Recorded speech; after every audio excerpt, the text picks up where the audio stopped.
பிதா குமாரன் பரிசுத்த ஆவியின் நாமத்தினாலே ஆமென். நாம் அனைவரும் ஆண்டவரை நோக்கி ஜெபம் பண்ணுவோம். என் கடிந்து கொள்ளுதலுக்கு திரும்புங்கள், இதோ என் நாவினை உங்களுக்கு அருள்வேன், என் வார்த்தைகளுக்கு உங்களுக்கு தெரிவிப்பேன். நேற்றும் இன்றும் என்றும் மாறாத என் அன்பின் தகப்பனே, மகிழ்ச்சியான சந்தோஷமான நாளுக்காய் நன்றி செலுத்துகிறோம்.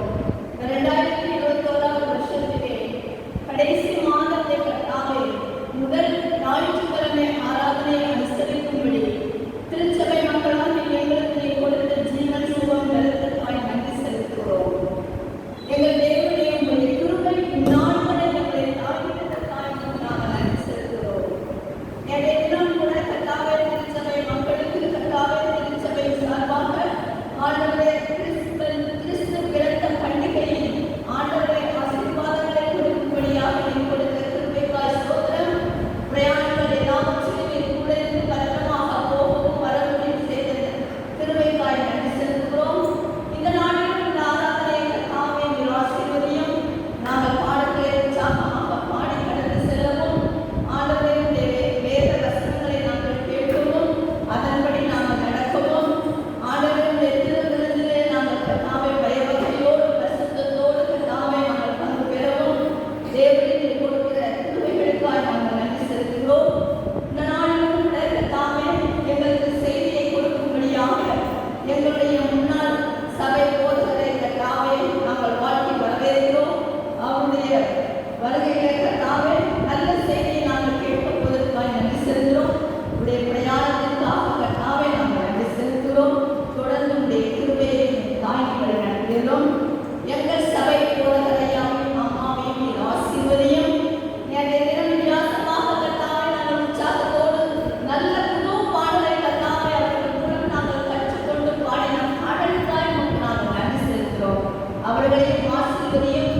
அவர்கள் மூலம் எங்கள் திருச்சபை இன்னும் எழுதி பிரகாசிக்கும்படி ஜெபத்திலே நாங்கள் உறுதியாய் தரித்திருந்து காலங்களை கடந்த தேவனை கிருபை செய்ய வேண்டுமாய் அருமை இரட்சகர் இயேசு கிறிஸ்துவின் நாமத்தில் எங்கள் ஜெபம் கேளும் ஜீவனுள்ள நல்ல பிதாவே, ஆமென்.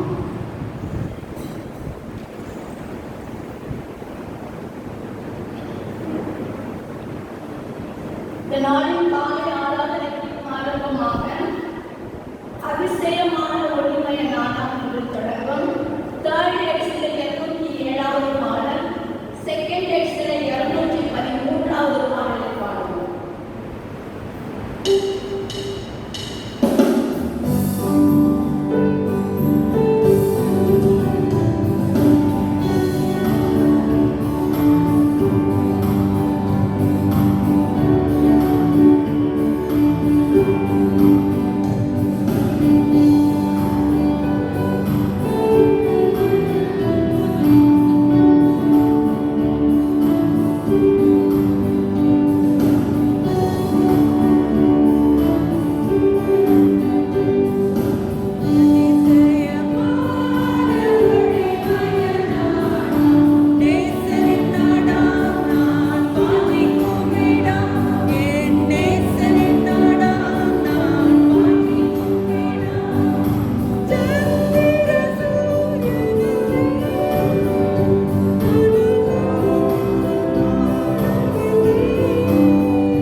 நம்முடைய பாவங்களை அறிக்கை செய்து ஆன்ம பசிதாரத்தோடு அவரது விருதைக்காக மன்றாடுவோம்.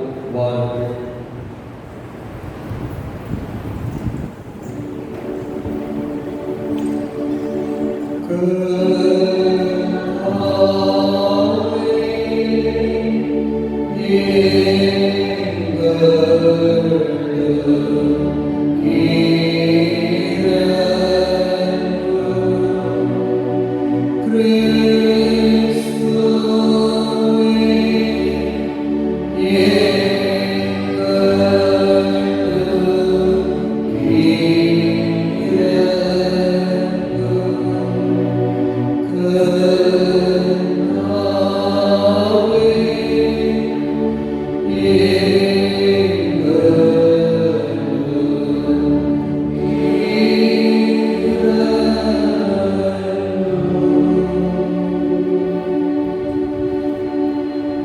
கடவுள் நமக்கு இருக்கினார். அவர் தம்முடைய ஒரே பேரான குமாரனிடம் விசுவாசம் கொண்டு எவனும் கெட்டு அழிந்து போகாமல் நித்திய வாழ்வை தரும்படி அவரை தந்தருளினார். இந்த அளவுக்கு அவர் உலகத்தின் மீது அன்பு கொண்டார். அவருடைய திருநாமத்தை முதலாம் நாமப்பாட்டின் முதல் கவிதை மூலம் போற்றி துதிப்போம். வாருங்கள். Amen.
பின்பு தேவன் நோவாவையும் அவன் குமாரரையும் ஆசீர்வதித்து, நீங்கள் பலுகி பெருகி பூமியை நிரப்புங்கள்.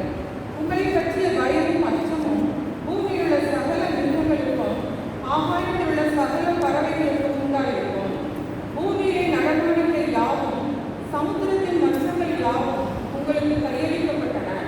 நடமாடுகிற ஜீவ ஜந்துகள் யாவும் உங்களுக்கு ஆகாரமாய் இருப்பதாக. பசு பூண்டுகளை உங்களுக்கு தந்தது போல அவைகள் எல்லாவற்றையும் உங்களுக்கு தந்தேன். மாம்சத்தை அதில் உயிராகிய இரத்தத்தோடு ருசிக்க வேண்டாம். உங்களுக்கு உயிராயிருக்கிற உங்கள் இரத்தத்திற்காக பழிவாங்குவேன். சகல ஜீவ ஜந்துகளிடத்திலும் மனுஷனிடத்திலும் பழிவாங்குவேன். மனுஷனுடைய உயிருக்காக அவனவன் சகோதரனிடத்தில் பழிவாங்குவேன். மனுஷன் தேவ சாயலில் உண்டாக்கப்பட்டபடியால் மனுஷனுடைய இரத்தத்தை எவன் சிந்துகிறானோ அவனுடைய இரத்தம் மனுஷனாலே சிந்தப்பட கிடக்கிறது. நீங்கள் பலுகி பெருகி பூமியிலே திரளாய் வர்த்தித்து விருத்தியாகுங்கள் என்றார். பின்னும் தேவன் நோவாவையும் அவன் குமாரனையும் நோக்கி, நான் உங்களோடும் உங்களுக்கு பின்வரும் உங்கள் சந்ததியோடும் உங்களுடைய பேடையிலிருந்து புறப்பட்ட சகல ஜீவசந்துகள் முதல் இனி பூமியில் உண்டாகப் போகிற சகல ஜீவசந்துகள் பரியந்தான் பறவைகளோடும் நாட்டு மிருகங்களோடும் உங்களிடத்தில் இருக்கிற பூமியில் உள்ள சகல காட்டு மிருகங்களோடும் என் உடன்படிக்கையை ஏற்படுத்துகிறேன். இனி மாம்சமானவைகளெல்லாம் ஜல பிரளயத்தினால் சஞ்சரிக்கப்படுவதில்லை என்றும் பூமியை அழிக்க இனி ஜல பிரளயம் உண்டாவதில்லை என்றும் உங்களோடு என் உடன்படிக்கையை ஏற்படுத்துகிறேன் என்றார். அன்றியும் தேவன் எனக்கும் உங்களுக்கும் உங்களிடத்தில் இருக்கும் சகல ஜீவ ஜந்துக்களுக்கும் நித்திய தலைமுறைகளுக்கு என்று நான் செய்கிற உடன்படிக்கையின் அடையாளமாக நான் என் பிள்ளை வேகத்தில் வைத்தேன். அது எனக்கும் பூமிக்கு உண்டான உடன்படிக்கைக்கு அடையாளமாக இருக்கும். நான் பூமிக்கு மேலால் மேகத்தை வருவிக்கும் போது அந்த மேகத்தில் தோன்றும். அப்பொழுது எல்லா மாம்ச ஜீவன்களையும் அழிக்க இனி ஜலமானது பிரளயமாய் போகாதபடிக்கு எனக்கும் உங்களுக்கும் மாம்சமான சகல ஜீவ ஜந்துகளுக்கும் உண்டான என் உடன்படிக்கையை நினைவு கூறுவேன். அந்த மேகத்தில் தோன்றும் போது தேவனுக்கும் பூமியின் மேலுள்ள சகலவித மாம்ச ஜீவன்களுக்கும் உண்டான நித்திய உடன்படிக்கையை நான் நினைவு கூறும்படிக்கு அதை நோக்கி பார்ப்பேன். இது எனக்கும் பூமியின் மேலுள்ள மாம்சமான யாவுக்கும் நான் ஏற்படுத்தின உடன்படிக்கையின் அடையாளம் என்று நோவாவிடை சொன்னார்.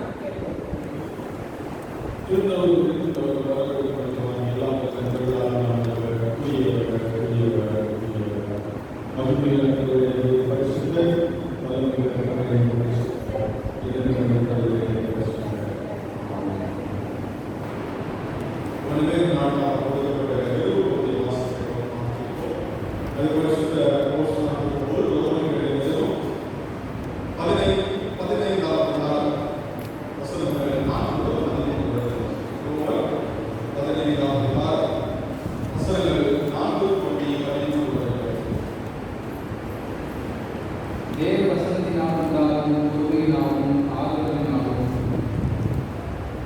நான் நம்பிக்கையுள்ளவாறுபடிக்கு முன்பு இருக்கிற தாசம் சோதனையாக இருக்கிறது.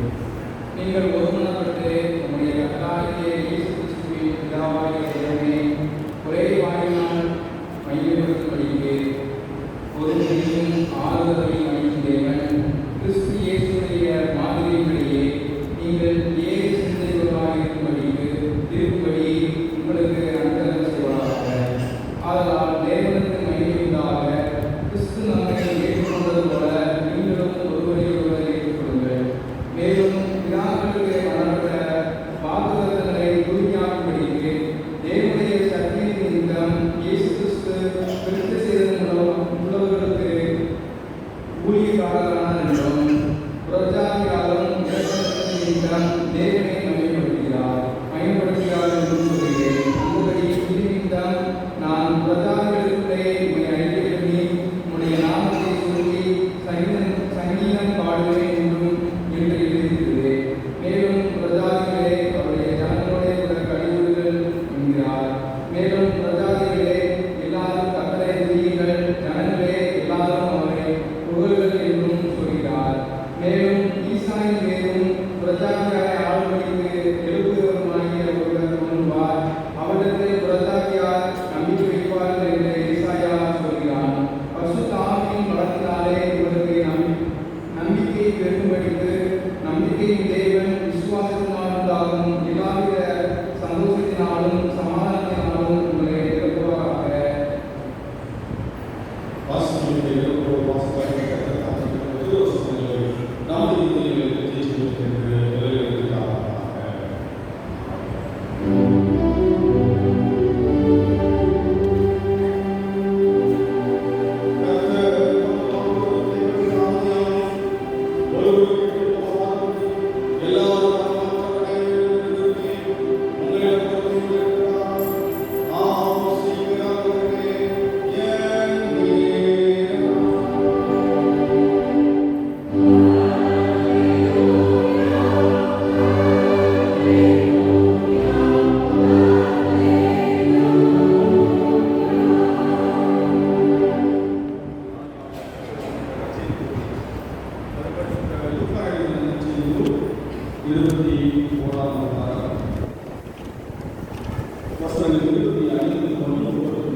கிறிஸ்துவியானவர்களே, அன்பார்ந்தவர்களே, எல்லா மனிதர்களும் பாவிகளாக இருக்கிறவர்கள் என்றும் இயேசு கிறிஸ்து பாவிகளை நீக்கி உலகில் வந்தார் என்றும் நாம் கடவுளுடைய வார்த்தையால் அறிந்து கொள்கிறோம். ஒருவர் தண்ணீரினால் ஆவியினால் பிறவாகவே அவராலேயே அரசு துவங்க முடியாது என்று நம்முடைய ஆண்டவர் மீட்பருமானவர் உறுதிமொழியை கூறியிருக்கிறார். ஆகையால் அவருடைய கட்டளையின்படி நாம் இந்த குழந்தையை வருவதற்கு விரும்பினால் கிறிஸ்தவ திருச்சபைக்குள் ஏற்றுக்கொள்கிறோம். இந்த குழந்தைக்கு நம்முடைய ஆண்டவர் மீட்பருமானவர் தம்முடைய தூய ஆவியாரை ஈவை தந்தருளி உயிரின் விசுவாசத்தை விட்டு தெய்வ பக்தியோடு வாழ அருள் செய்வாராக. உங்கள் உள்ளங்களை கடவுளுக்கும் உயர்த்துங்கள். நம்முடைய ஆண்டவராகிய இயேசு கிறிஸ்து தம்முடைய சீடருக்கு அருகில் வந்து அவர்களை நோக்கி, விண்ணுலகிலும் மண்ணுலகிலும் எல்லா அதிகாரமும் எனக்கு அருளப்பட்டிருக்கிறது. ஆகையால் நீங்கள் புறப்பட்டு போய் எல்லா நாட்களையும் சீடராக தந்தை வைத்த தூய ஆவியானவரின் திருப்பெயரால் அவர்களுக்கு திருமுழுக்கு கொடுத்து நான் உங்களுக்கு கட்டளையிட்ட யாவற்றையும் அவர்களுக்கு கைவிடும்படி அவர்களுக்கு போதி இது காலம் முடியும் எல்லா நாட்களையும் நான் உங்களுக்கு இருக்கிறேன் என்றார். ஆண்டவருடைய இந்த கட்டளையை கீழ்ப்படிந்து அவருடைய வாக்குறுதியை நம்பி நாம் இப்பொழுது இந்த குழந்தையை திருமுழுக்கு வழியில் அவர்கள் ஒப்புவிப்போமாக. விண்ணப்பம் செய்யும் ஆவியை கடவுள் நம் உள்ளங்களில் அனுப்பி நாம் இந்த குழந்தைக்கு ஆட்சியை மன்றாடி நம்முடைய ஆண்டவராகிய இயேசு கிறிஸ்து பொருட்டு செவி சாய்க்குவாராக.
அடிப்படையில் திருமணத்துக்கு கொண்டிருக்கிறார்.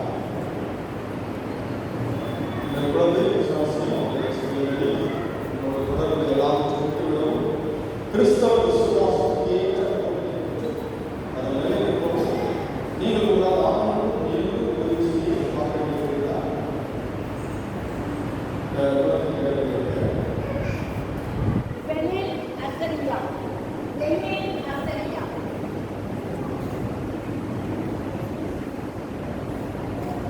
வெரி நர்சரியா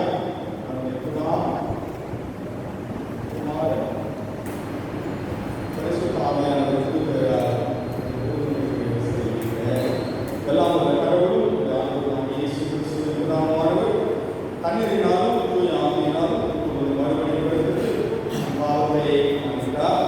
இலவசமான அவர்களால் அதிகமாக அணையை காப்பாற்றார்கள். சமாதானம் இப்போது எல்லா காலங்களிலும் இருப்பதாக ஜெபம் செய்வோம். எல்லாம் கடவுளே திருச்சபையை திருமையாய் காப்பாற்றி அதை வளர்த்து வருகிற தந்தையாகிய கடவுளே, இந்த குழந்தை இப்போது திருமணத்தினால் திருச்சபையை ஐக்கியத்தில் சேர்த்து உடைய பிள்ளை ஆக்கியதற்காக நமக்கு நன்றி செலுத்துகிறோம். இது திருச்சபை தலைவராகிய ஆழ்நீக்கி வாழ தூய ஆவியானவரால் ஆண்டு நடத்துகிறது. விசுவாசிகளும் மாம்சங்கள் எதிரிகளை எதிர்த்து போராடி ஒவ்வொரு எங்குள்ள தெய்வாழை செலுத்துகிறோம். திருமணம் பெற்ற நாங்களும் அவரை வாழ்ந்து வாக்களித்து விடுதலை வாழ்க்கை தாக்குதல் மக்களோடு பெற்றுக்கொள்ள அருள்புரிய வேண்டும் என்று இயேசு கிறிஸ்து வழியாய் சொல்கிறோம். சுவாமி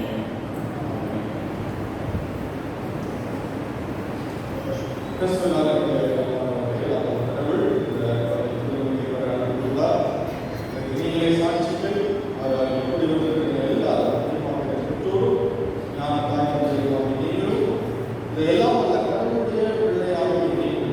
குழந்தைக்கு செய்வதெல்லாம் கர்த்தருக்கும் ஆண்டவராகிய இயேசு கிறிஸ்துவுக்குமே செய்வதாக இருக்கும்.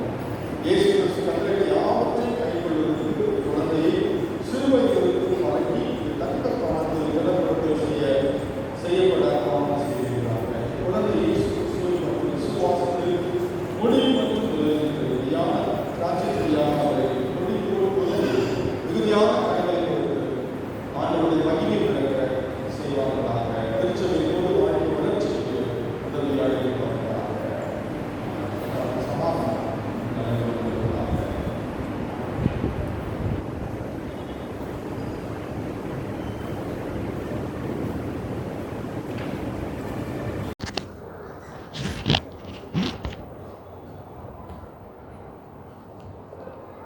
நம்முடைய பிதாவாகிய கடவுளிடமிருந்தும் ஆண்டவராகிய இயேசு கிறிஸ்துவிடமிருந்தும் உங்கள் அனைவருக்கும் கிருபையும் சமாதானம் உண்டாவதாக. ஆமென். சபையார் அமருவோம்.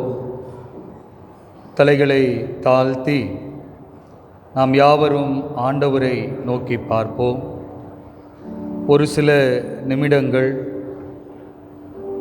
நம்மையே அர்ப்பணித்து இந்த வருடம் முழுவதையும் நம்மை பாதுகாத்த கர்த்தர் இந்த இறுதி மாதத்திலும் அவருடைய சமூகத்தில் அமரவும் அவரை நோக்கி பார்க்கவும் ஆண்டவர் நமக்கு கிருபை செய்திருக்கிறார். எனக்கு அன்பு தேவனுடைய ஜனமே, கர்த்தர் உங்கள் வாழ்வில் செய்த நன்மைகளை எண்ணி பாருங்கள். எனக்கு இன்னும் இது கிடைக்கவில்லையே, அது நடக்கவில்லையே என்று எண்ணுவதை காட்டில் ஆண்டவர் நம்முடைய வாழ்க்கை எவ்வளவாய் ஆசீர்வதித்திருக்கிறார். ஆண்டவரே உமக்கு ஸ்தோத்திரம். இந்த வருடம் முழுவதும் எங்களை நடத்தினீரே உமக்கு ஸ்தோத்திரம். எங்கள் குடும்பத்தை பாதுகாத்தீரே உமக்கு ஸ்தோத்திரம் என்று சொல்லி நாம் அவரை நோக்கி பார்ப்போமா? கர்த்தர் உனக்கு செய்திடும் கணக்கில்லா நன்மையை பார், அத்தனைக்கும் நீ தகுதியோ அதனையும் எண்ணியே பார். கர்த்தர் உனக்கு செய்திடும் கணக்கில்லா நன்மையை பார். அத்தனைக்கும் நீ தகுதியோ அதனையும் எண்ணியே பார். நித்தமும் ஏன் கலங்குகின்றாய், நெஞ்சமே ஏன் அழுகின்றாய். நித்தமும் ஏன் கலங்குகின்றாய், நெஞ்சமே ஏன் அழுகின்றாய். எத்தனை பாரம் என்கின்றாயோ, எத்தனை பாரம் என்கின்றாயோ. எரிந்திடு என் மீது என்கின்றாரே. கர்த்தர் உனக்கு செய்திடும் கணக்கில்லா நன்மையை பார். அத்தனைக்கும் நீ தகுதியோ அதனையும் எண்ணியே பார். எத்தனை நாள் காத்திருப்பேன் என்று சோர்வடையாதே. ஏற்றவோர் நாளிலே உதவி செய்வார், ஏமாற்றுவார் என்று எண்ணிடாதே. எத்தனை நாள் காத்திருப்பேன் என்று சோர்வடையாதே. ஏற்றவோர் நாளிலே உதவி செய்வார், ஏமாற்றுவார் என்று எண்ணிடாதே. நித்தமும் ஏன் கலங்குகின்றாய், நெஞ்சமே ஏன் அழுகின்றாய். நித்தமும் ஏன் கலங்குகின்றாய், நெஞ்சமே ஏன் அழுகின்றாய். எத்தனை பாரம் என்கின்றாயோ, எத்தனை பாரம் என்கின்றாயோ. எரிந்திடு என் மீது என்கின்றாரே. ஆம் சுவாமி, இந்த வருடம் முழுவதும் எங்களுக்கு நீர் செய்த நன்மைகள் ஏராளம், ஆசீர்வாதங்கள் ஏராளம். கண்ணீரின் பாதையிலும் கஷ்டத்தின் பாதையிலும் நாங்கள் இருந்த போதும், நாங்கள் பரிதபித்த போதும், ஏன் உறவுகளை இழந்த போதும் நான் உன்னோடு இருக்கிறேன் என்று சொல்லி ஒவ்வொரு நாளும் எங்களை தேற்றி வழி நடத்தினீரே. ஆண்டவரே, இந்த பண்டிகையின் நாட்களில் இந்த ஆலயத்தில் அமர்ந்து நாங்கள் மனதார நன்றி செலுத்துகிறோம், மனதார நன்றி செலுத்துகிறோம். ஆண்டவரே, உம்முடைய வார்த்தையால் எங்களோடு பேசு. உம்முடைய வார்த்தை ஜீவன் உள்ளது. உம்முடைய வார்த்தை எங்கள் ஆத்துமாவை உயிர்ப்பிக்கிறது. உமது வார்த்தை ஒன்று மாத்திரமே நாங்கள் நம்புவதற்கும் நடப்பதற்கும் பலனாய் இருக்கிறது. உமது வார்த்தையே சத்தியம் சுவாமி. ஆமேன், ஆமேன். கிறிஸ்துவுக்குள் அருமையான அன்பு திருச்சபையின் மக்களே, ஆசீர்வாதம் நிறைந்த அருமையான இந்த புதிய மாதத்தின் இந்த முதல் வாரத்தில் உங்கள் மத்தியில் கடவுளுடைய வார்த்தையை பகிர்ந்து கொள்ள ஆண்டவர் தந்த கிருபைக்காக நான் முதலில் கர்த்தருக்கு நன்றிகளை, துதிகளை, ஸ்தோத்திரங்களை ஏறெடுக்கிறேன். நல்ல ஒரு அழைப்பை கொடுத்த சபைகுரு ஐயா அவர்களுக்கும் சபை சங்கத்திற்கும் அருமையான திருச்சபை மக்கள் உங்கள் யாவருக்கும் திருப்பூர் 2 குருசேகரத்தின் சபைகுரு என்கிற முறையிலும் என் குடும்பத்தின் சார்பிலும் உங்கள் அனைவருக்கும் எனது மனதார கிறிஸ்மஸ் புத்தாண்டு தோத்திரங்களை நான் மனதார தெரிவித்து கொள்கிறேன். வருகையின் நாட்களுக்குள்ளாய் பிரவேசித்திருக்கிற நாம் இந்த பண்டிகை நாட்களும் உங்களுக்கு ஆசீர்வாதமாய் சமாதானத்தின் நாட்களாய் அமைய நான் ஜெபித்துக் கொள்கிறேன். திருப்பூர் 2 குருசேகரம் என்பது முற்றிலும் கிராம திருச்சபைகளை உள்ளடக்கிய ஒன்று. கிட்டத்தட்ட 6 கிராம திருச்சபைகளை உள்ளடக்கிய ஒன்று. அங்கு இருக்கிற அனைத்து மக்களுமே விவசாய தொழிலையும் தினந்தோறும் பனியன் கம்பெனிக்கு வேலை செல்லுகிற ஒரு மக்களாய் இருக்கிறார்கள். அங்கு உள்ள ஒரு திருச்சபை தான் கிருஷ்ணாபுரம் என்கிற இடத்தில் உள்ள தூய TLC இம்மானுவேல் ஆலயம் என்கிற ஆலயம். அது மிகவும் பழுதடைந்த நிலையில் இருப்பதால் அதை கட்டுவதற்கு பேராயரிடத்தில் அனுமதி கேட்டிருந்தோம். அவரும் அனுமதி கடிதத்தை கடந்த ஆண்டே கொடுத்தார்.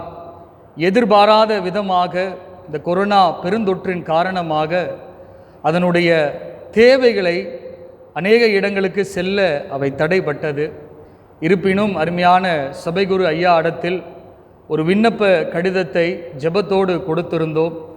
அவர்களும் இந்த நாளில் இந்த ஆலயத்தில் வந்து உங்கள் மத்தியில் பேசவும் அந்த ஆலயத்தை குறித்து சொல்லவும் ஆண்டவர் கிருபை செய்தார்.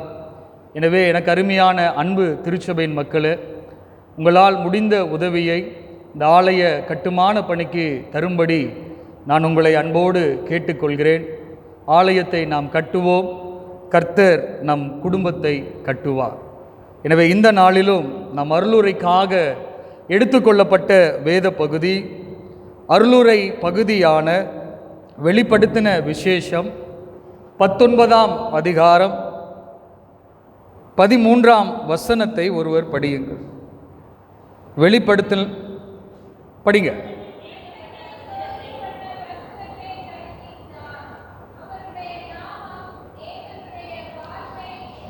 அவருடைய நாமம் தேவனுடைய வார்த்தை என்பது. இந்த நாளிலும் நாம் சிந்திக்க இருக்கிற அல்லது சற்று நேர தியானிக்க இருக்கிற ஒரு தலைப்பு அல்லது ஒரு வார்த்தை என்னவென்றால் தேவனுடைய வார்த்தை. இன்றைக்கு உலகத்தில் அநேக மனிதர்களுடைய வார்த்தையை நாம் கேட்கிறோம். பேச்சாற்றலினால் இன்றைக்கு அநேக மனிதர்கள் தங்களை பிரபலப்படுத்தி இருக்கிறார்கள். நம்மளுடைய தொலைக்காட்சிகளிலும் நாம் வைத்திருக்கிற மொபைல் ஃபோன்களிலும் நாம் பார்க்கலாம். பட்டிமன்றங்கள், அருளுரைகள், இன்னும் அநேக விதமான வார்த்தைகளை நாம் கேட்கிறோம். ஆனால் இவை எல்லா வார்த்தைகளை காட்டிலும் ஆண்டவருடைய வார்த்தை, தேவனுடைய வார்த்தை என்பது அது விசேஷித்த விதமான ஒன்று. அந்த வார்த்தை தான் இன்றைக்கும் வரைக்கும் நம்முடைய வாழ்க்கையில் எல்லா நிலையிலும் நம்மை வழிநடத்தி இருக்கிறது, பாதுகாத்திருக்கிறது, நம்மை ஆசீர்வதித்திருக்கிறது.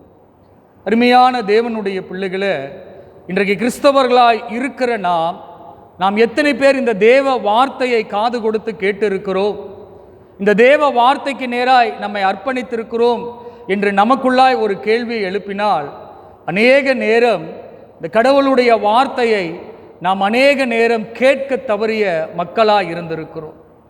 எப்போ நாம் இந்த கடவுளுடைய வார்த்தையை தேடுவோம், எப்பொழுது கர்த்தருடைய வார்த்தைக்கு செவி கொடுப்போம் என்றால், நம்முடைய வாழ்க்கையில் ஏதாவது பலவீனங்கள், நம்முடைய வாழ்க்கையில் எதிர்பாராத சூழ்நிலைகள் வரும்போது ஆண்டவருடைய வார்த்தையை நாம் கண்ணோக்கி பார்த்தோம். அருமையான அன்பு தேவனுடைய பிள்ளைகளே, தேவனுடைய வார்த்தை என்பது அது ஒருபோதும் ஒரு காலத்திலும் அவை மாறினதாய் நாம் வாசித்த நற்செய்தி பகுதியாக லூக்காவின் நற்செய்தி நூல் 21:33 அழகாக சொல்லுகிறது. வானம் பூமியும் ஒளிந்து போதும், என் வார்த்தைகளோ ஒளிந்து போவது, என் வார்த்தைகளோ ஒளிந்து போவது. இந்த வருடத்தின் துவக்கத்திலிருந்து நாம் இப்பொழுது வரை இந்த ஆலயத்திலிருந்து உங்களுக்கு திரும்பி பார்க்கிறேன். என் வாழ்க்கையில் நான் எதையெல்லாம் இழந்திருக்கிறேன், எதையெல்லாம் விட்டு இருக்கிறேன், கடவுளுடைய வார்த்தையை நான் எந்த அளவிற்கு முக்கியத்துவம் கொடுத்திருக்கிறேன். வேடிக்கையான ஒரு கதை ஒன்று உண்டு. ஒரு தாய் மான் தன் 2 குட்டி மான்களோடு விளையாடுகிறது ஒரு குளத்துக்கு அருகில். அப்ப அந்த குட்டி மான் எடுத்து சொன்னதா, என் அன்பு பிள்ளைகளே, உங்களுக்கான இரையை தேடிக்கொண்டு நான் வருகிறேன், அதுவரைக்கும் நீங்கள் குளத்துக்கு அருகிலேயே விளையாடி கொண்டிருங்கள், வேறு எங்கும் சென்று விடாதீர்கள் என்று சொல்லி அந்த தாய்மார் அந்த குழந்தைக்கான இரையை தேடி சென்று விட்டார். இரு குட்டி மான்களும் விளையாடி கொண்டிருந்த அந்த மான்கள் தூரத்தில் பார்த்ததா அநேக புற்கள் இருக்கிறது. பசுமையான அந்த புற்களை பார்த்தவுடன் அந்த இரண்டு குட்டி மானை ஒன்று சொல்லச்சா, அம்மா வருவதற்கு சிறிது நேரமாகும், நாம் வேணால் கொஞ்ச நேரம் போய் அந்த இடத்தில் சிறிது உணவை அறிவித்து வரலாமே. அப்ப இன்னொரு குட்டி மாற்றம் வேண்டாம், அம்மா வார்த்தைக்கு நாம் கீழ்ப்படிவோம், கட்டாயம் அம்மா நமக்குரியதை கொண்டு வருவார்கள் என்று சொல்லி. ஆனாலும் அந்த தாயின் வார்த்தைக்கு செவி கொடுத்தார்கள்.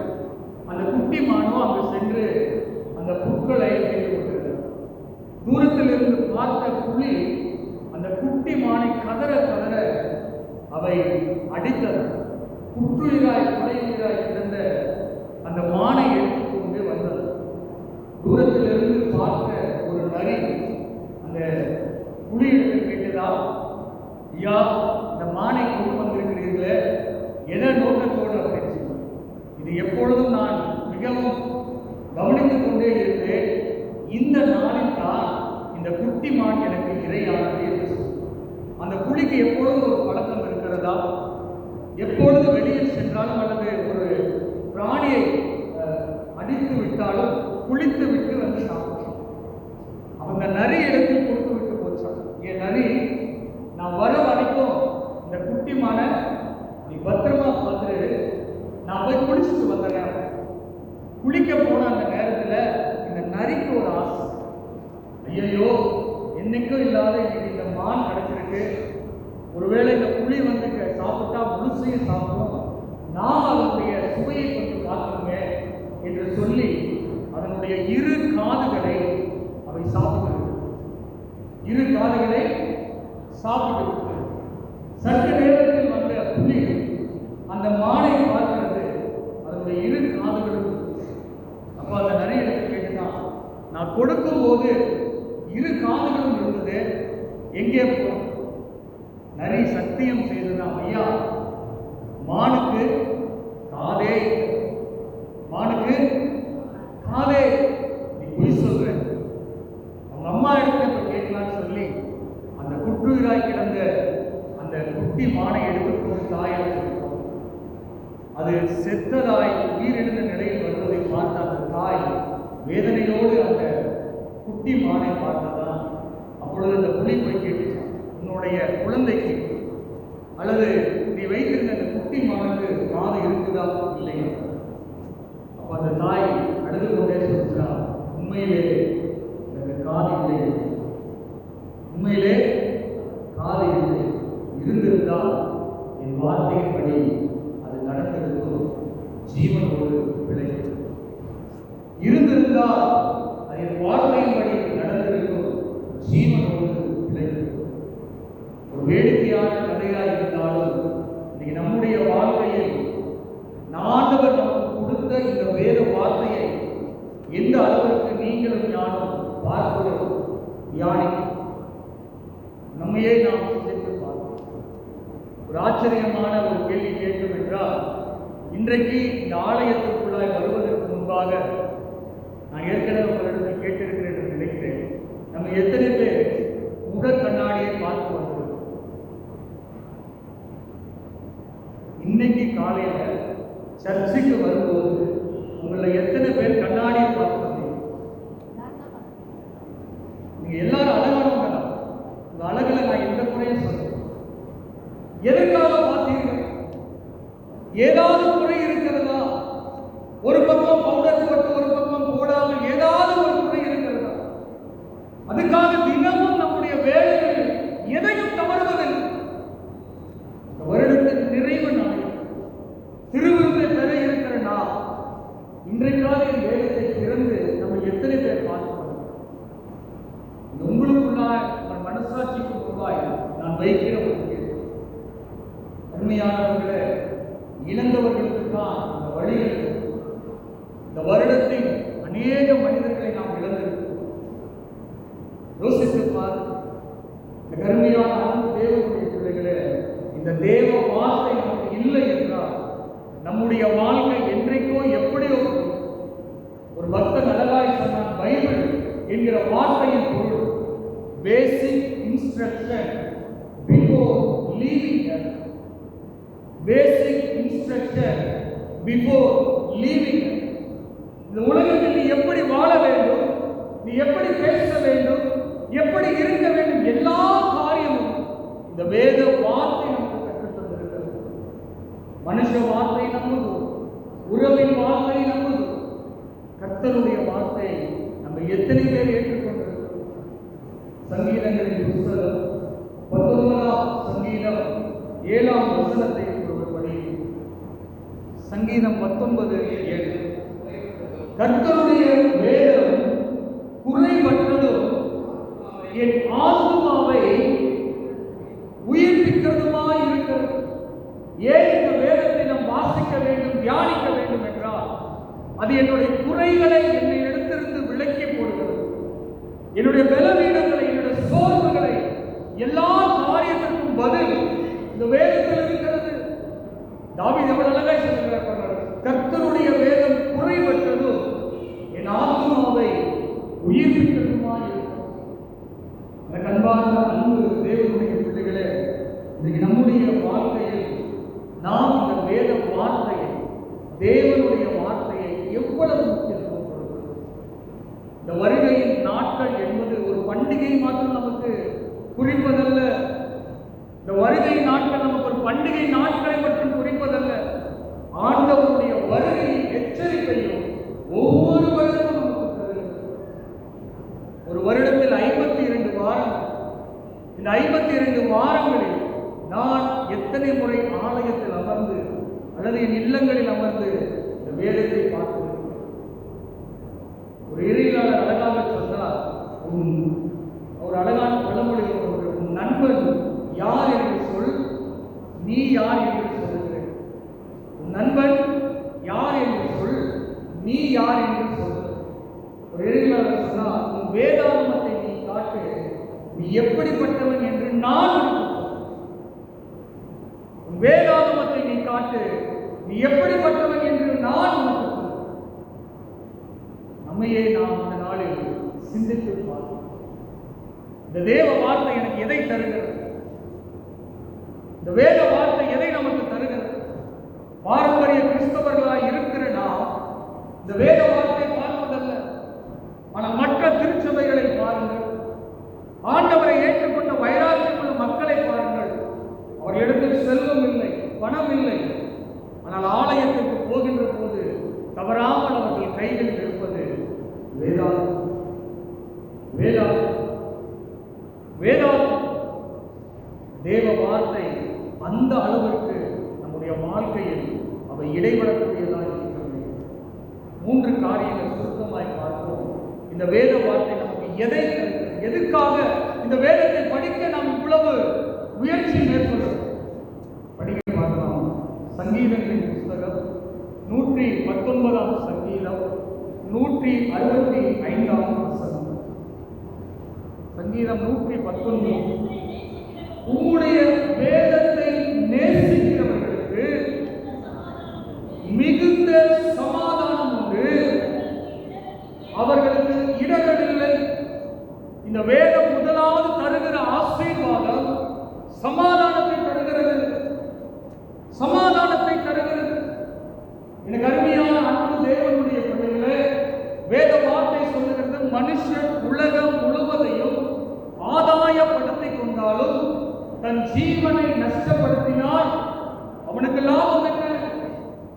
எல்லா ஆசீர்வாதங்களும் இருந்தும் உன் குடும்ப வாழ்க்கை, உன் தனிப்பட்ட வாழ்க்கை சமாதானம் இல்லை என்றால் நாம் உயிருள்ள மரித்த அல்லது மரித்து போன மனிதர்களாய் இருக்கிறோம், நடை பிணங்களாய் வாழ்கிறோம். இன்றைக்கு அநேக கிறிஸ்தவர்களுடைய வாழ்க்கையில் வெளியில் சிரிக்கிறார்கள், உள்ளத்திற்குள்ள அழுகிற மனிதர்கள் ஏராளம். சொல்ல முடிவதில்லை. இன்னொரு இடத்தில் நம் குறையை சொல்ல முடியவில்லை. யாரிடத்தில் என் பாரங்களை இறக்கி வைப்பது? எனக்கு சமாதானத்தை தரக்கூட மனிதன் யார்? உலகத்தில் யாருமே, உலகத்தில் யாருமே. அதனால்தான் கர்த்தர் இந்த உலகத்தை விட்டு போகின்ற போது சொல்லி போன வார்த்தை யோவானின் புஸ்தகம் 14ஆம் அதிகாரம் 27ஆம் வசனத்தை படிக்க பார்க்கிறோம். கர்த்தர் சொல்லுகிற வார்த்தை பாருங்கள், சமாதானத்தை வைத்து போகிறேன், என்னுடைய சமாதானத்தை உங்களுக்கு வைத்து போகிறேன், அது உலகம் கொடுக்கிற பிரகாரம் அல்ல, உங்கள் உள்ளம் கலங்கவும் திகையவும் வேண்டாம். இயேசு கிறிஸ்து இந்த விண்ணுலக வாழ்விற்கு போகின்ற போது சீடர்கள் இடத்தில் எதையும் சொல்லவில்லை. இன்னைக்கு நம்முடைய பிள்ளைகளுக்கு நாம் அநேக காரியங்களை சேர்த்து வைக்கிறோம். நாம கஷ்டப்பட்டாலும் பரவாயில்ல, நம்ம பிள்ளைகள் நல்லா இருக்க வேண்டும் என்கிற ஒரே காரணத்தால் நாம் இந்த உலகத்தை விட்டு கடந்து போகும்போது பிள்ளைகளுக்கு என்று வீட்டை வைக்கிறோம், பேங்க் பேலன்ஸை வைக்கிறோம், நல்ல முறையில் திருமணத்தை வைக்கிறோம். ஆனால் பிள்ளைகளுக்கு சமாதானம் உள்ள ஒரு வாழ்க்கையை கொடுத்திருக்கிறோமா? சமாதானம் உள்ள வாழ்க்கையில் அவர்களை வைத்திருக்கிறோமா? இல்லை. காரணம், நாம் பிள்ளைகளிடத்தில் வேத வார்த்தையை விதைக்கவில்லை. வேத வார்த்தையை விதைக்கவில்லை. எல்லா காரியங்களுக்கும் முக்கியத்துவம் கொடுக்கிற என் அன்பு தேவ பிள்ளைகளே, இந்த நாளில் அவர் இந்த பண்டிகை நாளாவது இந்த வேத வார்த்தையை தியானிக்க நீங்கள் பார்த்து, காலையில் எழுந்தவுடன் நம்மில் அநேக காஃபி கொடுக்காம இருக்கிறது இல்லை, நம்மில் அநேக பேப்பர் பார்க்காம இருப்பதில்லை. ஒரு 5 நிமிடம் இந்த வேத வார்த்தையை நீங்கள் தியானித்து பாருங்கள். அவ்வளவு சமாதானம் இந்த வேதத்தில் இருக்கிறது, அவ்வளவு ஆசீர்வாதம் இந்த வேதத்தில் இருக்கிறது. உலகத்தில் நாம் தேடுகிற எல்லா காரியங்களும் தேவ வார்த்தையில் இருக்கிறது. அதனால்தான் சங்கீதம் 127:7 நம் வீடுகளில் எல்லாம் மாட்டி இருக்கிறோம். நலங்கத்திற்குள்ளே, சத்தமா சொல்லுங்க பார்க்கலாம், நலங்கத்திற்குள்ளே சமாதானமும் நற்பணிக்குள்ளே சுகமும் இருப்பதாக. ஒரு அருமையான ஒரு தாயார் தன் மகனோடு வீட்டில் இருந்தார். அந்த இடம் மிகவும் ஒரு ஏழ்மையான சுற்றுப்புறமாய் இருந்தது. ஒவ்வொரு வீடும் ஒவ்வொரு நாளும் வளர்ச்சியை நோக்கி வந்து கொண்டிருந்தது.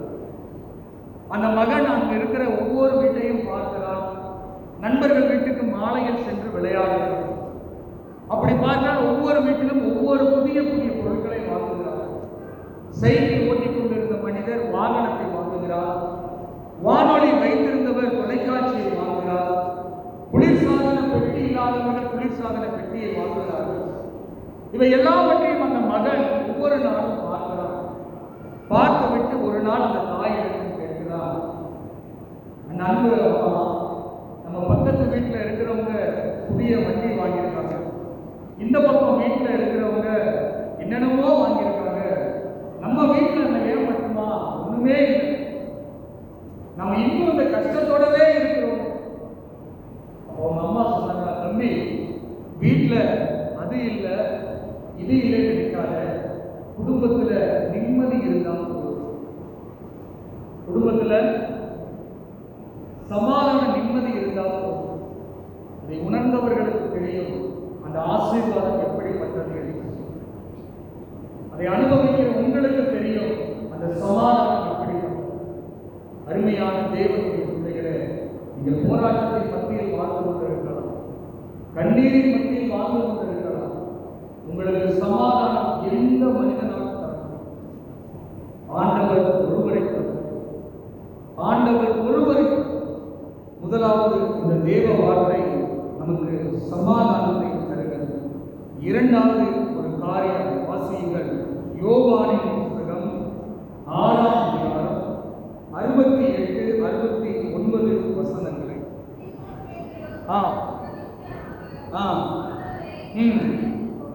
ஆண்டவரே, நாங்கள் யாரிடத்தில் போவோம்?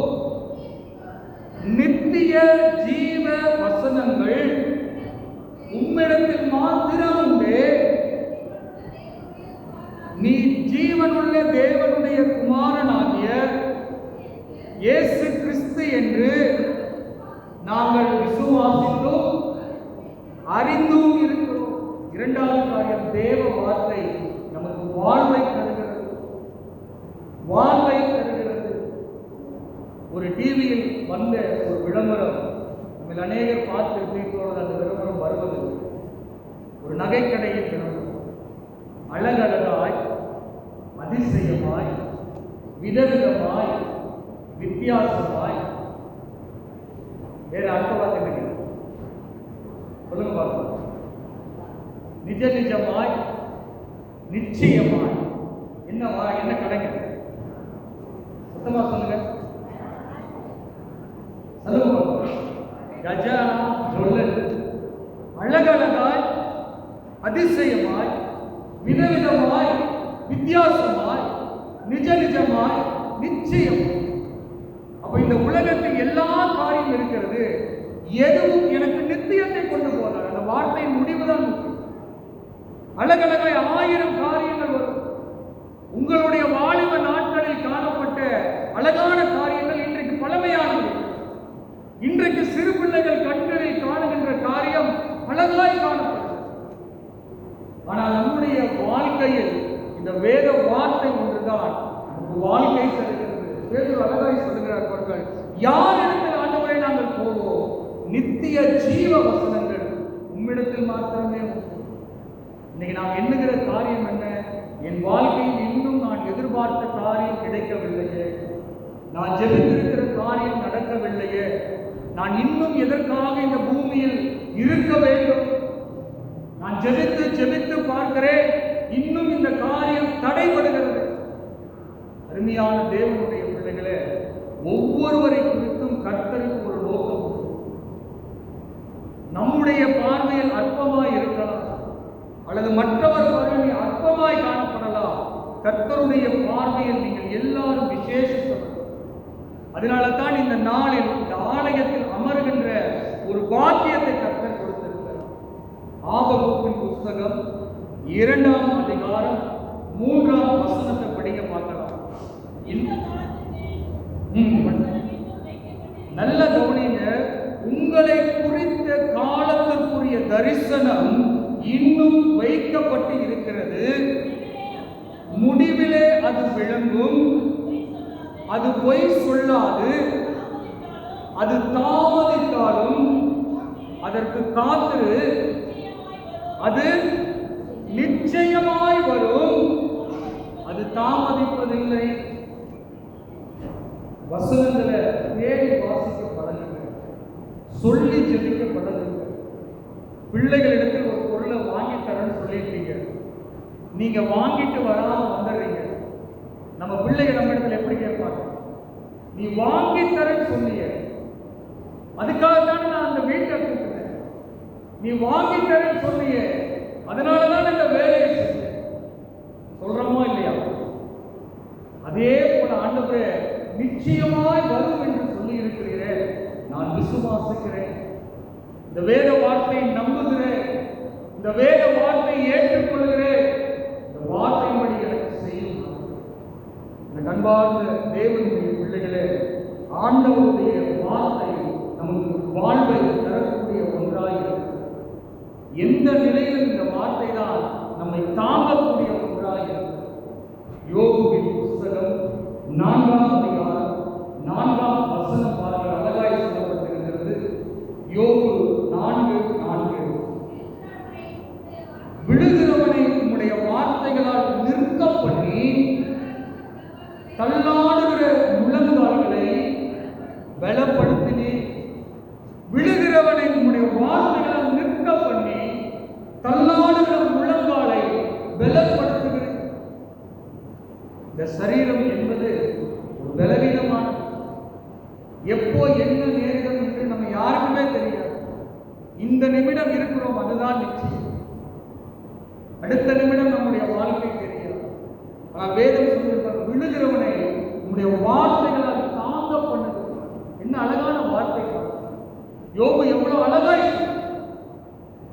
அருமையான அன்பு தேவனுடைய பிள்ளைகளே, வேதத்தை நீ சுமப்பா என்றால் கட்டாயம் இந்த வேதம் உன்னை சுமக்கும். இந்த வேதம் உன்னை சுமக்கும். நீ பலவீனப்படும் போது, நீ கண்ணீர் விடும்போது, உனக்கு யாருமே இல்லை என்று இருக்கும்போது, பலவீன படுக்கையின் நாட்களில் இந்த வேத வார்த்தை தான் நமக்கு ஆறுதலை. திருப்பூர் குருசேகரத்தில் எனக்கு தெரிந்த ஒரு நல்ல ஒரு வாத்தியம், 2 மகள்கள் நல்ல படிக்க வைத்து நல்ல திருமணம் செய்து வைத்தார். 2 மகள்களுக்கும் அழகான வீட்டை அமைத்து குடும்பமாக இருந்தார். ஒரு நாள் அவரிடத்திலிருந்து ஒரு அலைபேசி வந்தது. ஐயா, ஒரு நாள் வீட்டுக்கு வந்து திருவிருந்து கொடுத்துட்டு போகுது, நான் வீட்டுக்கு போகிறேன், ஒரு தனி அறையில் வைத்திருக்கிறேன். நம்மளுக்கு கேட்கிறேன், ஏன் இவர்களுக்கு வைத்திருக்கிறது? சொன்ன வார்த்தை, அவர்களுக்கு சுகர் வந்து அவருடைய சரீரம் பலவீனப்பட்டு அவருடைய தனி அறையில் வைத்திருக்கிறோம். ரொம்ப நேரம் அந்த வீட்டு அந்த அறைக்குள் போதவில்லை. அந்த மனிதரிடத்தில் நான் பேசிய போது அவர் கேட்ட வார்த்தை என்ன தெரியுமா? இந்த மனிதன் கேட்ட வார்த்தை என்ன தெரியுமா? என் பிள்ளைகளுக்காக எல்லாவற்றையும் சேர்த்தினேன், என் குடும்பத்தின் மக்கள் என்னோடு இருக்க வேண்டும் என்று விரும்பினேன். இந்த பலவீனம் கூட எனக்கு பெருசாக, இந்த பலவீனம் கூட எனக்கு பெருசாக, என் பிள்ளைகளும் என் குடும்ப உறவுகளும் பேசுகிற வார்த்தை என்னால் தாங்கிக் கொள்ள முடியும், என்னால் தாங்கிக் கொள்ள முடியவில்லை. இந்த திருவிருந்தை பெறுகிற நான் ஜீவிக்க வேண்டும் என்று ஜெபம், வாழ வேண்டும் என்று ஜெபம், நான் கடவுள் சமூகத்தில் போகணும் ஜெபம் பண்ண முடியும். யோசித்து பாருங்க, இன்றைக்கு ஓடுகிற நாம் ஒரு நாள் அந்த இடத்துக்கு போகும். இந்த வேத வார்த்தைகள் உங்களோடு இருக்கும் என்றால் அந்த வேத வார்த்தை படுக்கையில் நமக்கு இன்பமாக இருக்கும். தேவ வார்த்தை சமாதானத்தை தருகிறது, தேவ வார்த்தை வாழ்க்கையை தருகிறது. 3வது காரியம், தேவ வார்த்தை நம்பிக்கையை. எரேமியா 17ஆம் அதிகாரம் 7ஆம் வசனம். எரேமியா 17:7. கர்த்தர் மேல் தன் நம்பிக்கையை வைத்து, கர்த்தரை தன் நம்பிக்கையாய் கொண்டிருக்கிற மனுஷன் பாக்கியம். நம்பிக்கையை ஆண்டவர் வார்த்தை நீர் தருகிறீர் என்று சொல்லி இருக்கிறீர். வார்த்தையால் சொன்னதை கரங்களினால் செய்கிறவர்கள், உங்களுடைய வார்த்தை ஆம் என்றும் ஆமென் என்றும் இருக்கிறது. என் வாழ்க்கையில் என் குடும்பத்தில் இந்த காரியத்தை நீர் தருவீர் என்று நான் நம்புகிறேன். இந்த நம்பிக்கை நமக்குள் வர வேண்டும். மனுஷன் மீது வைக்கிற நம்பிக்கை நாம் எந்த அளவுக்கு வைக்கிறோம்? அந்த நம்பிக்கை உடையும் போது நாம் எவ்வளவாய் உடைந்து விடுகிறோம். ஆனால் அந்த நம்பிக்கை ஒரு அளவு நம் கடவுள் மீது, ஆண்டவர் மீது வைத்திருக்கிறோமா என்றால் இல்லை, இல்லை. யார் ஒரு கிறிஸ்தவர் வேத வார்த்தை அதிகமாய் தியானிக்கிறார்களோ, வேத வார்த்தை அதிகமாய் நேசிக்கிறார்களோ, ஒருபோதும் மனுஷனை நோக்கி எந்த காரியத்தையும் வைக்க மாட்டார். காரணம், இந்த உலகத்தில் நாம் பிறக்கும் போது நிர்வாணியாய்த்தான் பிறந்தோம், இந்த உலகத்திலிருந்து போகும்போது நிர்வாணியாய்த்தான் போக போகிறோம். கொடுக்கப்பட்ட அத்தனை உறவுகளும் ஆஸ்திகளும் செல்வங்களும் நம்முடைய படிப்பும் அழகும் கர்த்தர் கொடுத்தது. அவருக்கு தெரியும் நம்முடைய வாழ்க்கை எதை தர வேண்டும் என்று சொல்லி. எத்தனை வார்த்தைகள் அவரை குறித்து தூஷித்து இந்த வேத வார்த்தையை சுமக்க பழகிறது. அவர் பொய் சொல்லுவதல்ல, அவர் வாக்கு மாறி பேசுகிறவர் அல்ல. அன்புக்குரியவர்களே, அவர் மீது ஒரு நம்பிக்கையை வைத்து பாருங்கள். கண்டிப்பாகவே இந்த பண்டிகை காலங்கள் ஒரு சமாதானத்தின் நாட்களாயும் ஒரு ஆசீர்வாதத்தின் நாட்களாயும் அவருடைய வருகையை எதிர்கொள்ள நாம் ஆயத்தப்படும். அவருடைய வருகையை காண நாம் மிகவும் விரைந்து ஓடுவோம். ஆனால் இன்றைக்கு நாம் பலவீனமானவர்கள் தான். இந்த வருடத்தை உங்களுக்கு ஜீவனோடு வைத்திருக்கிறார் என்றால் ஆண்டவர் எதிர்பார்க்கிற ஒரு காரியம், என் அன்பு குடும்பம், என் அன்பு திருச்சபை மக்கள் என் வார்த்தைக்கு செவி கொடுக்கட்டுமே, என்னை நோக்கி பார்க்கட்டுமே, நான் வைத்திருக்கிற இந்த சமாதானத்தை பெற்றுக் கொள்ளட்டுமே, நான் வைத்திருக்கிற ஆசீர்வாதத்தை பெற்றுக் கொள்ளட்டுமே. ஏன் இந்த வார்த்தைகளுக்கு தேவையற்ற வார்த்தைகளுக்கு நம்மை ஒப்புக் கொடுக்கிறோம்? அநேக காரியங்களில் நாம் ஏமாந்து போன காரணத்தால் தான் இந்த வேத வார்த்தையை நாம் நம்புவது. மனுஷ வார்த்தை உண்மை இல்லை, மனுஷ வார்த்தை உயிர் இல்லை, மனிதனுடைய வார்த்தை ஏமாற்றமாக இருக்கிறது, மனித வார்த்தை நம்மளுடைய வாழ்க்கை சீரழிந்ததாக இருக்கிறது.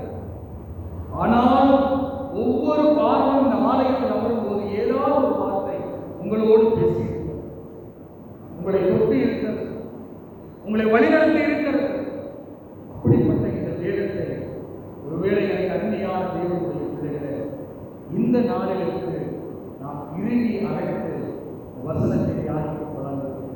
உங்கள் வாழ்க்கையில் காலை எழுந்தவுடன் எந்த வேலை இருந்தாலும் வேதத்தை எடுத்து பார்த்து படிக்கப்பட்டது. உங்கள் பிள்ளைகள் அதை விதை, அது அவர்கள் வாழ்வில் நீங்கள் கொடுக்கிற பெரிய ஆசீர்வாதம், பெரிய ஆசீர்வாதம். மனுஷன் எதை விதைக்கிறானோ அதையே உன் பிள்ளைகளுக்கு நீ கல்வியை, ஞானத்தை, எல்லாவற்றையும் விதைக்கிறார். வேத வார்த்தை எல்லா நாளும் நம் பிள்ளைகளோடு இருப்பது, எல்லா நிலைகளிலும் நம் பிள்ளைகளோடு இருப்பது. ஆனால் கடவுள் வார்த்தை உங்கள் பிள்ளைகள் வாழ்க்கையில் விதைப்பீர்கள் என்றால் உங்கள் வாழ்க்கை ஆசீர்வாதம். எனவே எனக்கு அன்பாக ஆண்டவருடைய வார்த்தையை கொடுப்போம். இதுவரைக்கும் வேதாகமத்தை தலைக்கு அருகில் வைத்து தூங்கியிருப்போம். இதுவரைக்கும் வேதாகமத்தை தலைக்கு அருகில் வைத்து தூங்கியது போதும். இனி முதல் கொண்டு வேதாகமத்தை திறந்து பார்த்து தூங்க உங்களை அன்போடு அழைக்கும். வேதாகமத்தை திறந்து பார்த்து வாழ உங்களை அன்போடு அழைக்கும். நீங்கள் வாசித்து பாருங்கள். இம்மட்டும் நடக்கிற கர்த்தர் இனியும் உங்கள் வாழ்வில் அவர் நடத்துவார். காரணம், அவர் மனிதனை போல அல்ல, அவர் மனுஷனை போல அல்ல, உறவுகளை போல அல்ல. அவர் எப்படிப்பட்டவர் தெரியுமா? என்னாகமத்தின் புஸ்தகம் 23ஆம் அதிகாரம் 19ஆம் வசனத்தை படிக்கும். என்னாகமம் 23:19. பொய் சொல்லுவதற்கு தேவன் ஒரு மனிதன் அல்ல, மனம் மாறி பேசுவதற்கு மனுபுத்திரனும் அல்ல. அவர் வார்த்தை சொன்னால் செய்யாமல் இருப்பாரா? அவர் வசனித்தால் நிறைவேற்றாமல் இருப்பார். நம்மை போல அவர் பொய் சொல்ல மாட்டார், மாறி மாறி பேச மாட்டார். அவர் சொல்லுகிற வார்த்தையை செய்வார். எந்த ஒரு வாக்கு தத்தம் உங்களுக்கு கிடைக்கிறதோ அந்த வாக்கு தத்தத்தை இருக்க பற்றிக்கும் என்று கேட்டு பாருங்கள். நாம் சிந்துகிற கண்ணீர் மனிதன் பார்வைக்கு அவமானமாக இருக்கிறது. நாம் சிந்துகிற கண்ணீர் உறவுகளின் பார்வைக்கு அவமானமாக இருக்கிறது. கர்த்தர் சமூகத்தில் நாம் சிந்துகிற கண்ணீர் விளையாடுகிறது. அந்த கண்ணீருக்கு உண்டான பலன் உங்கள் வாழ்க்கையில் கிடைத்தே அனுபவித்திருக்கிறேன், நீங்களும் அனுபவித்திருக்கிறீர்கள். எனவே உங்கள் வாழ்க்கையில் இந்த வேத வார்த்தைக்கு முக்கியத்துவம் கொடுங்கள். வேதத்தை வாசிக்க பழகுங்கள். ஆண்டவர் இந்த வார்த்தைகளை கொண்டு நம் அனைவரையும் ஆசீர்வதிப்பாராக.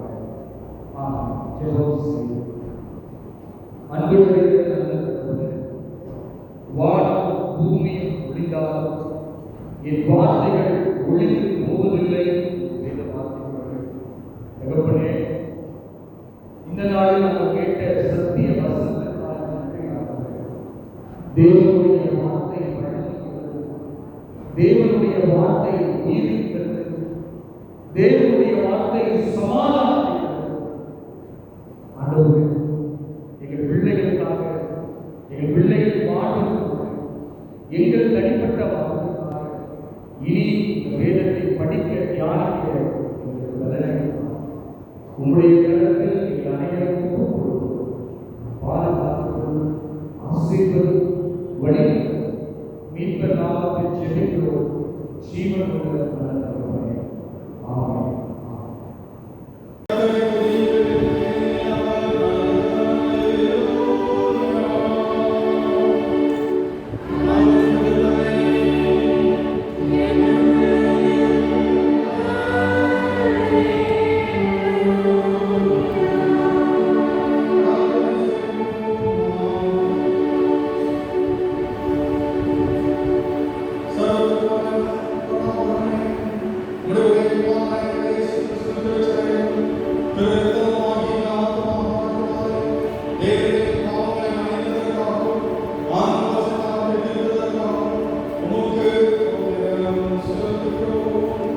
இதை